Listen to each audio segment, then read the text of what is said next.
All right, ladies and gentlemen, welcome to today's stream. It's going to be a seminar about how to be a good coach or a good mentor 101, because this is the first session that I'm doing. And I think that, I've gained a lot of experience when it comes to coaching people and when it comes to actually teaching and mentoring. So I thought this is a nice idea, especially since we're a coaching focused Discord server. Try to give something back to the coaches, those who have questions. All right, so let's get to the basic outline. This is going to be a PowerPoint presentation, so if I'm boring you guys, bear with me. It's going to be interesting. I'm going to try my best. So there are no pictures, but yeah. All right, so about me is going to be the first topic that we're going to discuss in today's seminar, because I'm going to tell a bit about myself. Then we're going to go over to the qualities a coach should have, the coach-student relationship. There are a few things that the coaches and students need to be aware of. Going over to methods, techniques, and creating a lesson plan. So about me, my name is Michael. I'm 25 years old. I'm studying currently on an educational degree, philosophy, ethics, and linguistics. So in general, based on my studies, I already have a lot of experience, information about teaching, mentoring. Additionally to that, I've been a football coach for 6 years. I coached a youth team, which was semi-professionally. I had a contract with the team, and I earned money, so it was pretty nice. I've also attended seminars, and I've got licenses from those seminars, and I was lucky enough to get into a team that paid everything and that provided education for me when I was a coach there. So this was a great experience for me. All right, moving on. I have 3 years of League of Legends coaching experience. I coached the university team of my university for 6 months, which is 1 semester. And my League of Legends rank of last season was Diamond 2.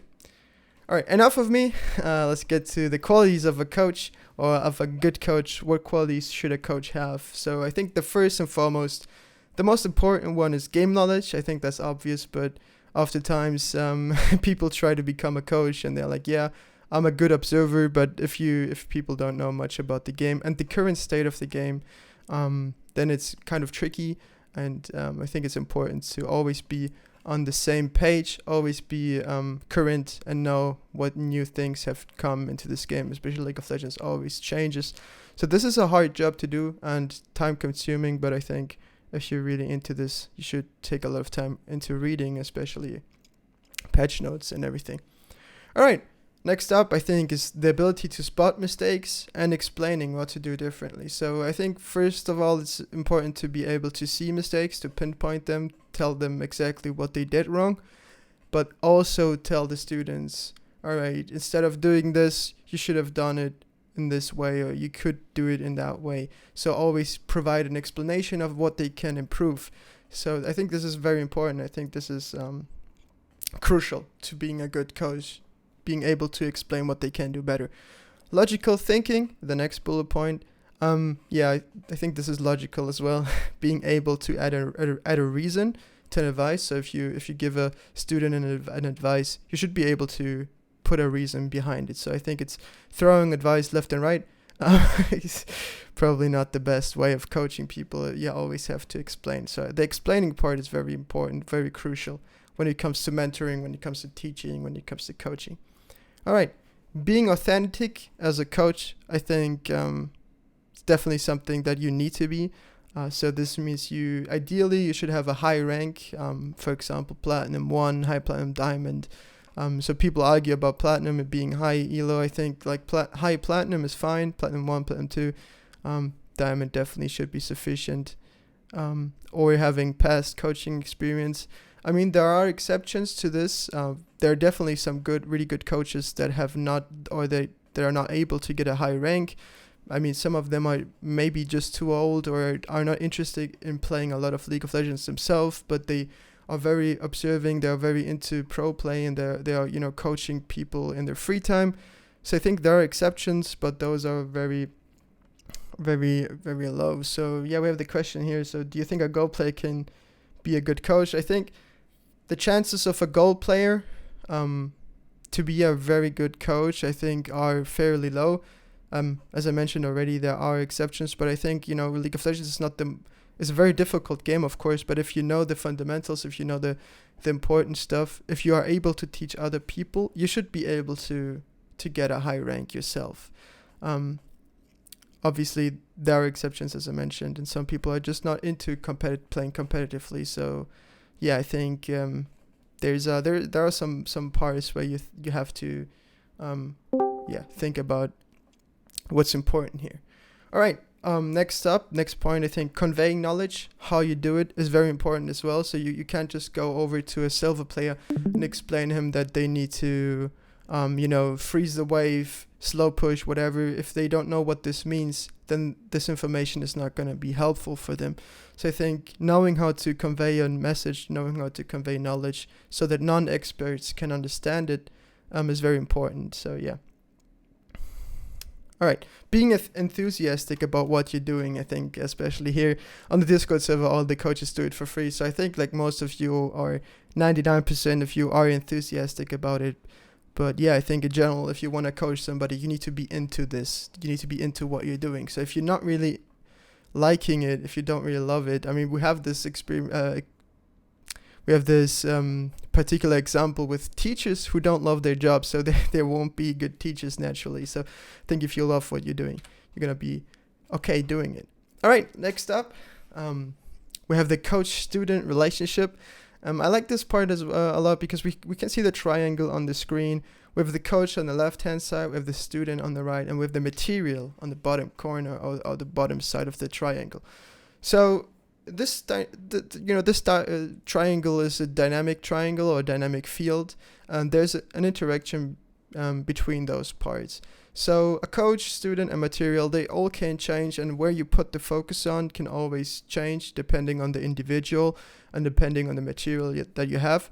So first and foremost, it's important to talk to the student, listen to their needs, listen to what they exactly need. So for example, some people need more focus in mental coaching. Some people need more focus in how to not throw games. So this is where the material comes important as well, because if you use material that is just in League of Legends right now, for example, if it's just a stump where your AD carry goes 20-0 and carries the game, the coach will not be able to talk a lot about about what actually you as a individual can improve. Be open-minded as a coach. Be flexible depending on what is needed. I think it's also a trait that is important to be a good mentor, a good coach. So, I mean, obviously you want to have a lesson plan and you want to have in mind and what you need to do or what you want to do with the student, but it always depends. This is why I say this is a dynamic field. I think you should be able to be flexible here. Treat students respectfully. This is a pretty obvious one. Provide an environment where the student feels comfortable, I think, is very important, because some students are anxious. Some students are trolls. They just want to troll you and they just want to have fun. So I think in general it's important to create an environment where they can feel comfortable, where they can step out of their comfort zone. For example, with a shy person, they usually don't talk much in the coaching session, but you want to activate them. You want to make them feel welcome, make them feel good, and then they come out of their comfort zone and they try to express what they have in mind. Activating students as well by asking questions and making them think about the situation. I think if you as a coach only talk to them, explain what they need to do and whatever, it gets one-sided and sometimes they lose their focus, the students. So it's always good to activate them by asking questions and make them think for themselves. Generally, I think it's very good if the student comes to the answer by himself. So if there's a tricky situation. All right. Make the student want to improve. Don't just tell them that they're bad. So I think in this situation, I had there are some occasions where people just bash on their students and they just tell them, okay, you did this bad, you did that bad, you can't farm, you're very bad at wave management, and you just straight up suck. So I think if you do this, you're not motivating the student. I mean, sometimes you do. Some students are different here, but I think most of the time it's important to make them want to improve themselves. All right, yeah. We're already over methods. There are 3 methods, or mainly 2 methods used in coaching, in League of Legends coaching, and then we have other methods that I've put together here. So first and foremost, we have VOD reviews. Those can either be a pre-recorded game of the student, or you just watch a replay of that game. I think those are also 2 small different aspects. And then we have live coaching sessions where a student is playing while the coach gives feedback in real time. Other methods count as, mental sessions, one-on-one, 1-against-1 laning sessions, where you practice laning phase and everything. All right, let's go over to VOD reviews. So the pros about VOD reviews, I think the best thing about VOD reviews is that you can prepare the session beforehand. So this is insanely important, like very, very beneficial for the coach and the student, because the coach can prepare, the coach can look at the replay beforehand, pick out the important parts, and not being pressured by a time limit or something. So they have a lot of time, the coaches, they can go through it, and they provide as a result very high quality feedback without too many repetitions, because you know what you want to talk about, you have a plan. Coaches in VOD reviews, they can skip unimportant parts, they can save time as a result, and important parts can be reviewed and viewed in detail. So you can wind back in time, you can watch the scene again, explain the student exactly what you mean, what he needs to do. Students, they are really free, they have no pressure, they don't need to play the game right now, so they can ask questions anytime, you can pause the replay, no problem with that. And if we have this pre-recorded VOD review of the perspective of view of the student, the coaches can see the mouse movement, where they're looking, how they react with their camera movement and stuff like that, and also give a bit feedback on that. Now the cons, the negative parts about that is that you don't have an immediate feeling of improvement as a student. So let's say you're coaching somebody for an hour and you go through 2 replays maybe, and then you always talk about what they did bad, maybe what they did good, but the student cannot implement this feedback in real time. They cannot do this right now. So usually the feeling of accomplishment comes later when they play the game, and oftentimes there's a lot of information to process, and the students tend to forget about it if it's too much. And we're going to get to this later on again. This was VOD reviews. We go over to live coaching sessions. So yeah, the pros about live coaching sessions are that you have immediate response to mistakes. I think this is very valuable because you can immediately tell a student when they've done something badly, and it will stay in their mind a bit better because they've just done the mistake and they just got feedback into about this thing. So this is very beneficial. Another thing that I criticize in VOD reviews is that the input can be implemented immediately. So this means that if you tell a student, all right, instead of going in from that direction, try to go in from another, or trading patterns, and the student can do this immediately, implement this. And as a result, they get a feeling of accomplishment because they implemented this right now at this same session. All right. The student can ask questions on the spot. I think this is also really good because, sometimes the students, they just play the game and they have questions during the game and then they forget about the questions afterwards. So this is also a really good point. Now, cons, generally live coaching sessions are a very high stress situation for the student and the coach. So this doesn't mean that, I'm sorry. I think the camera might be too big. Let's do this really fast. There we go. All right. So yeah, I think the situation, the environment, as we talked about before, is a bit too stressful. Might be a bit too stressful for the student and the coach. This is why I think you really need to be, you really need to know what you're doing, and you really need to be into this kind of thing. Students might have a bad game. I think this is a risk, or they might be out of field, so they don't get to play their role. They don't get to be coached in what they want to be coached. The student is focused on obviously playing the game and might not process feedback as well as they should have usually do. All right, let's get to other methods. I think other methods here, for example, mental sessions or one-on-one laning, are very good to improve or to practice specific problem areas. So if you see a student is struggling with mental, his mental attitude, you can schedule a mental session, talk to them for half an hour, 40 minutes, maybe even an hour, go through their issues, try to explain how they can approach topics based on your own experience, based on what you as a player usually have experienced as a coach. So coaches usually have a lot of experience based on their own and based on their students, so they can give a lot of feedback, a lot of input, how to improve the mentality. Those are optional, you don't have to do those. And one-on-one laning sessions, I think, are also really good if you want to practice trading patterns with students, so you can exactly tell them, all right, listen, this is how I'm approaching the enemy, this is how I trade with them, this is how auto spacing works. So you can pinpoint exact, and you can practice like very specific problem areas of the student. So this is also very beneficial. All right, let's go over to techniques. I think in general, you should be, as a coach, should be positive, have a positive mindset, have a positive approach to the topics. The goal is to make the student want to improve, not uninstall the game, as we mentioned before. Spot problem areas and always explain how they can do it better. Go into detail. I think this is important. Go into detail, but don't get yourself caught up in detail.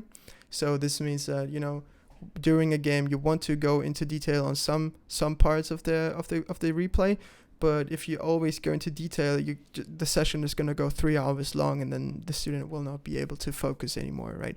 So make sure that you find important parts, make sure that you talk about them in detail, but it's important to have a flow, and that the session goes forward and doesn't get stuck at some point.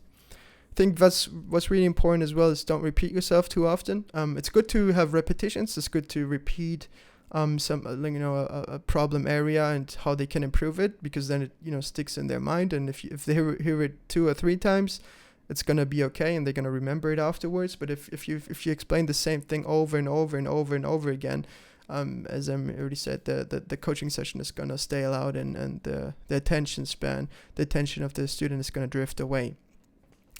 Use resources to help yourself out and the student. I mean, there are analytics, there are pro builds, etc. So I think those are important. If you can't know everything, so for example, the best builds, you can look up pro builds for runes as well. So using this is not cheating. It's just helping yourself out and the student as well. It's nothing bad. All right. Further techniques, I think, is find a balance between micro and macro game. I think this is also really important, because if you only focus on one aspect of the game, you're going to neglect the other. And I think both the micro and macro play are very important in every kind of ELO. So no matter what ELO you're playing, in my opinion at least, I think you should try and find a balance between those two, and try to not neglect either. Try to talk about those sufficiently or enough. Furthermore, I think only coach the fields or roles that you really know about. So, I mean, if you are not really good at top lane, or if you are not really good at explaining a macro game, then maybe you shouldn't really do it, because it's better to not talk about a topic if you're not really sure about it, because I think it's worse if you give them bad advice. So if you're not really sure about a specific field, you can also tell the students, just be honest about it and tell them, all right, listen, this is not where I'm an expert in. I can tell you a name of another coach, or try to find another coach specifically for that part. All right, we're almost done. We are at create a lesson plan right now. So I think it's very important to have a lesson plan. It's important to know what you want to do, what you want to achieve in a session, in a lesson with the student. So I think thinking about how you want to start a lesson is also important. What parts do you want to focus on? What does the student need, and where is he bad? Like, where does he need help? Also, a lesson should be around 40 to 60 minutes long. I think keep in mind that the attention span of a student is usually not longer than 50 or 60 minutes. So depending on the student, I think if you want to do longer sessions, you should try to take a break in between, because if you talk to them for 2 hours straight, it's just gonna be, you know, wasted time, wasted information. They're gonna forget about it. All right.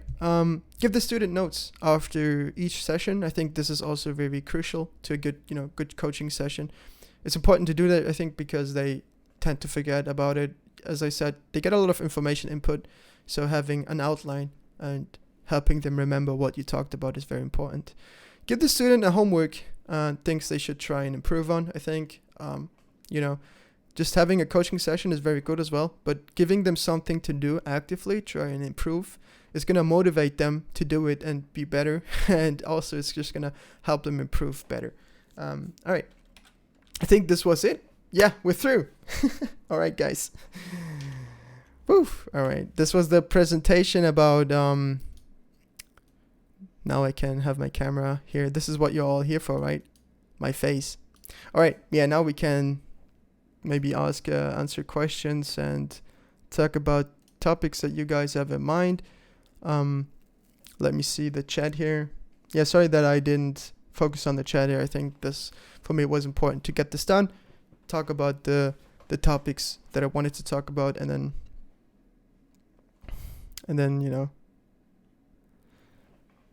right. The whole seminar is flawed and biased. You don't understand life coaching pros or cons, why people do VOD reviews, or how coaching on League of Legends works. It's different than other sports. This is a waste of time. If you think that way, I'm sorry for you. If you think that this is a waste of time, then just go over, go to the next, go next. That's what I can say. GG. Coach difference. You become a coach, you can become a coach by getting Plat 1. You teach coaching to new coaches. I'm not Plat 1. Yo guys, chill. Chill. This is not what we're here for. This is not what we want to do. Let the haters be haters. Keep it civilized. We don't need to argue with those people.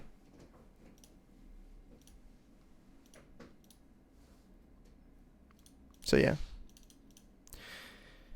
I mean,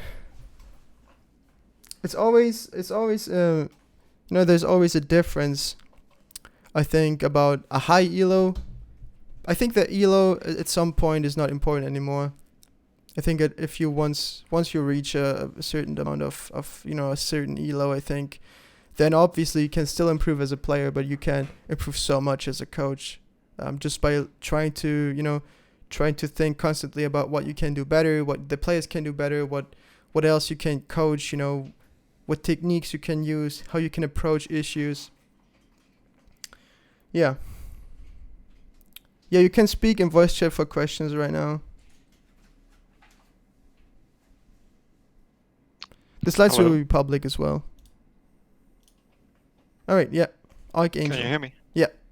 Yeah, okay. So, recently I was in addition as a coach to the server, and you made a point about the fact that going over the same mistake wouldn't be constructive, really?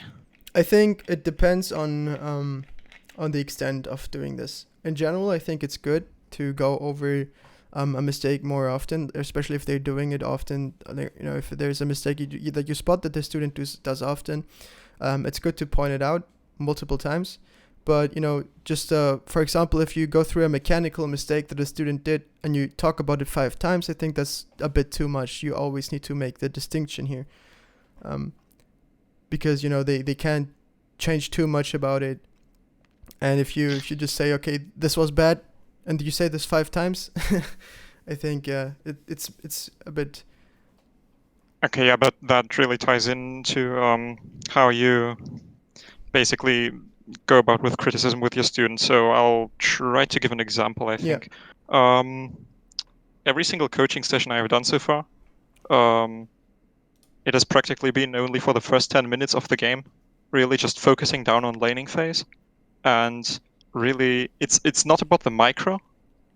I just want to make some context right here, so maybe I'm going a bit in depth here, but it's basically on the ideas on how to punish your enemy, and that a lack of action can be a mistake in itself, right? And so basically, I remember one coaching session where I spent 2 hours on just these first 10 minutes of the game, going over every just basically single frame of lane to get a point across, right? Okay. Yeah. I think maybe, if you have this situation, if it's really if you really talked about this one, or if you really talk about the first 10 minutes for 2 hours, then maybe it's a bit too much, because the student needs to process what you taught him, right? So if you tell him what they need to do better, they need a little bit of time to implement this. So if you tell them for 2 hours straight what they can do better, what they can make perfect, I think it might be a bit too much. So maybe you need to split it into 2 sessions. So you talk to him about it for an hour, and then you let him play, and then you go through it again. Because if you only talk about this for 2 hours, I think it might be a bit too much information to process, and they need, as I said, they need to have the ability to implement the feedback as well. But I mean, in your case, you can talk about so many things in laning phase. So generally speaking, you're not talking about the same issue over and over again, right? Yeah, right. Yeah. So, I mean, with the don't repeat yourself too often, I mean, this is only based on don't repeat yourself literally too often. So don't say 5 times you missed the cue right there, like, and then you go back to in the replay, you look at the same exact play for 5 times and explain the same thing 5 times. So this is what I meant with don't repeat yourself too often. But I mean, laning phase has a lot of dynamic, a lot of things you can improve. So generally speaking, it's not a bad thing. I mean, laning phase is probably the most overlooked thing, in my opinion, in the game. True, I think, because there is just immense leads that are able to be gained there, and many people are just looking for mechanical outplays, whereas you don't really need to be a mechanical monster to actually do something in lane. Exactly, I think so too. Yeah, and it's easy to coach, because most often people play very passively in the laning phase, and but this is what I mean with giving them time to implement the feedback, because if you have a student who plays very passively and doesn't use their advantage, or students that don't use their advantage, so and you explain to them how they can play better in the next time, but if you put too much focus into it, and if you don't, if you give them too much information, it might get to a point where they can't process it anymore. So I think it's always you need to find the balance again here with not giving them too much information. You always need to think about him, depending on the student, of course, but if you think that the student is a silver player and you explain to him for 2 hours straight about auto spacing, when to go in for trades, tracking cooldowns, how he can do that easier and stuff like that, there might be too much information to process for him. So always, I think, taking the student into consideration is important. All right. Yep. Thanks for the question, by the way. It was a good question. Thanks for answering. Yeah, if you guys have any further questions, you can ask me. Otherwise, I'm just going to look at the chat.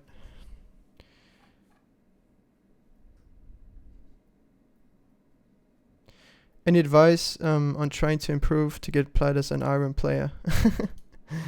I mean, we are right now. Oops, what did I do? I mean, right now I think the focus is on coaches, so to that advice for iron players later. I think generally you just need to play a lot, be thoughtful of what you do in the game, and try to be critical of yourself, and try to spot your mistakes and try to improve on them. All right, JR Presland has a question. What do you focus on first when coaching a new team? All right, so when I coached the university team, this is how I approached it.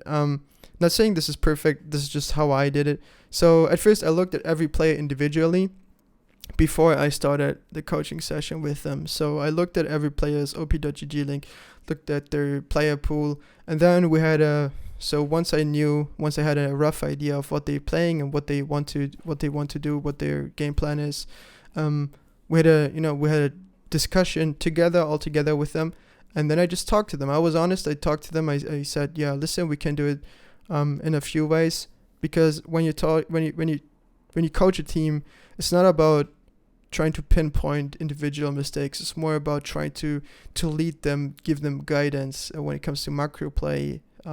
Having a good team composition, I think, is very important as well, and how they can create a game plan, how they can shot call and everything. So looking at let them play a scrim, listen to the comms, how do they talk to each other, and then you can give criticism depending on that. All right. I think, LCS coaches, for example, they're not, the head coaches, the coach of G2, Grabs. He's not going over there telling Cavs, all right, listen, you did this individual mistake. You need to play Kiana like that. He's not teaching the players how to play the game, actually, because they are the best at what they're doing, right? So he probably knows less about the mechanics and the actual players. So what the coaches do in pro teams are that they make sure that the environment the players are playing in is healthy, is positive, that they are not toxic to each other, that they know how to create a game plan, that they know what is important macro play wise and everything. So I think definitely something to look out for. Yeah, Proctor, you were the one going over the mistake 10 times. No names. All right, I think a good coach is a coach that teaches the student how to actually get good, not just explaining concepts, but rather actually telling the students your thought process. Yeah, that's what I said in the seminar, basically, right? That's what I tried to explain. Give reasons, try to explain what they can do better and why they should be doing it better. So this is what I mean with giving reasons.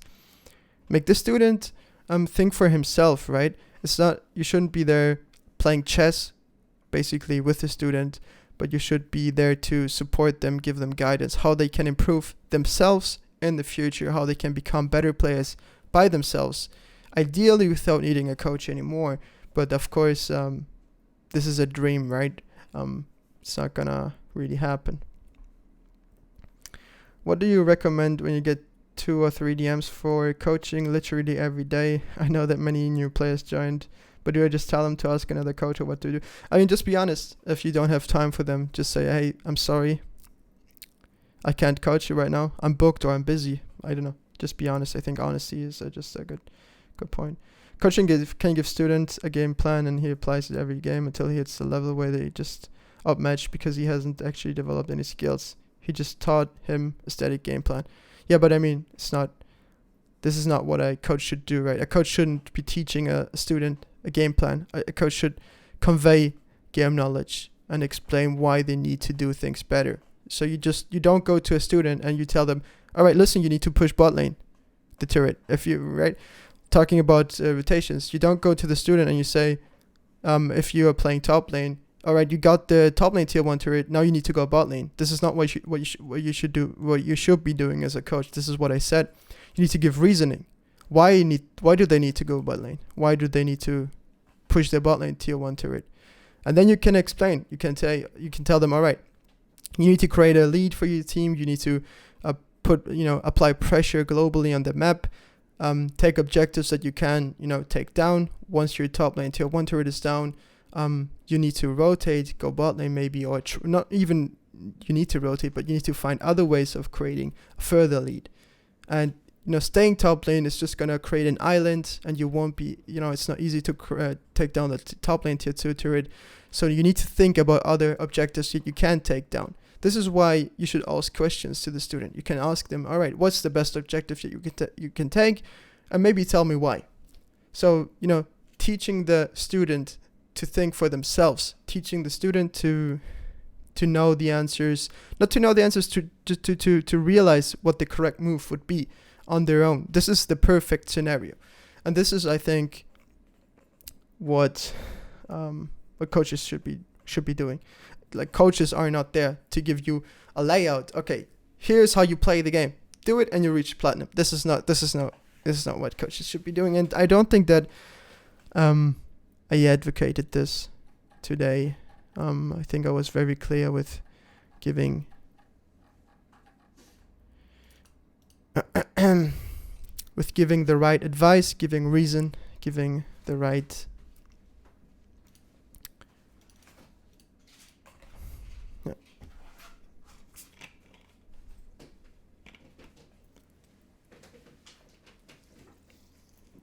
All right, so you gotten a lot of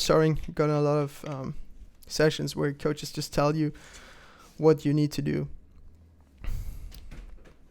I mean, listen, right? When we go back, let's go back to this one slide. I think I've written it down pretty nicely, I think. All right, where are we? So, is it here? No. So yeah. All right, here. Qualities of a good coach. Ability to spot mistakes and explaining what to do differently. Okay, so first of all, we have explain what they need to do differently. So if you spot mechanical mistakes, you can explain to them, all right, you need to use your combo like that instead of this. And then we have the next part, being able to add a reason to an advice, right? Being able to add a reason. Why do they need to do it? Why do they need to use this combo instead of that? Because it does more damage, because you get a CC out of it, because it's easier to hit your skill shot. Those things, those reasons are the crucial part. And I think I pretty much emphasized this as well, right? Giving a reason to why they should be doing something. So not, if your coach just tells you need to do that, it's not good coaching. You don't know, you just got here.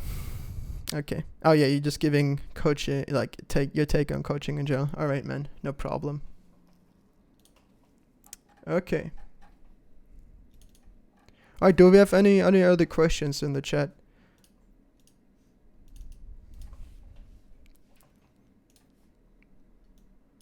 I mean, at the end, right? This is just at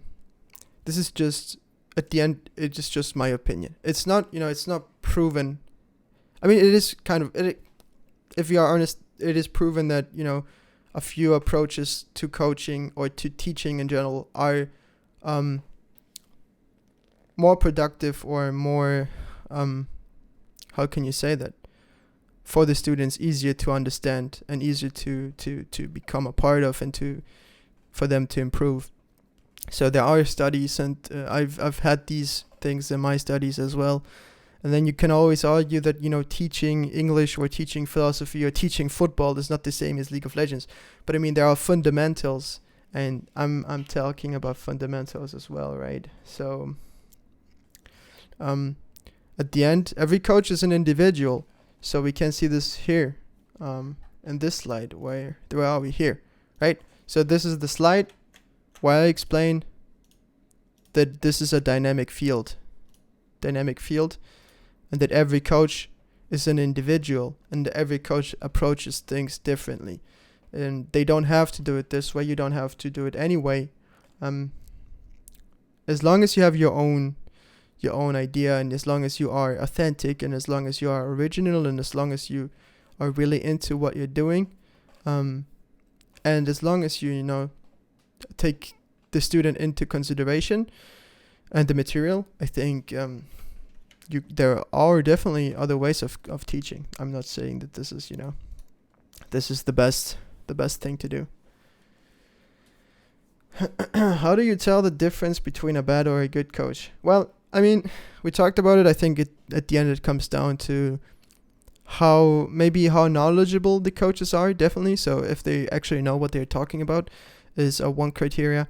The other criteria I would say is how well they can explain, or how well they can add a reason to this whole thing, right? So how well can they reason their points of views, and how well can they teach a player to think about this on their own? How well can they convey this message, the knowledge? So if a coach just tells you, all right, you're bad because you did this badly, you did that badly, you did this nicely, but I'm not explaining why, so this is a bad coach. my take on life coaching, well, I think technically it has I mean very clear upsides and very clear downsides. So I think it always comes down to the individuals that are that are in the situation, that are affected. So for me personally, I think life coaching is a bit too stressful, and for some students it's not applicable either, because they are focused on playing the game and they're not really listening, or they can't process what you're telling them, the advice.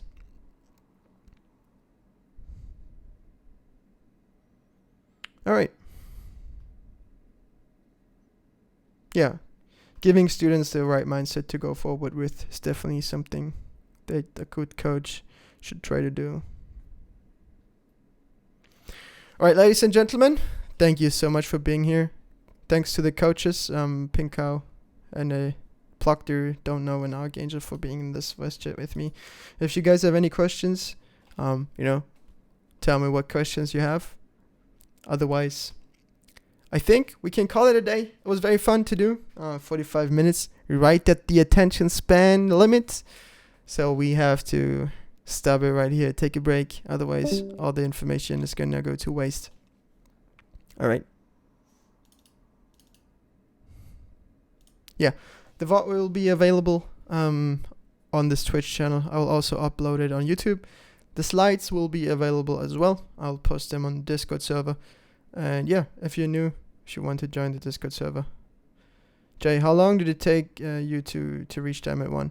I mean, I'm playing for... How much did I play? I mean, I think I'm playing for 7 years. So I got Jayb0ne after 6 years maybe. But it was very short time. I was Jayb0ne for a very, very brief moment. And then I never got to that point again. Feels bad, but you can't change it, right? Don't think about the time, just play.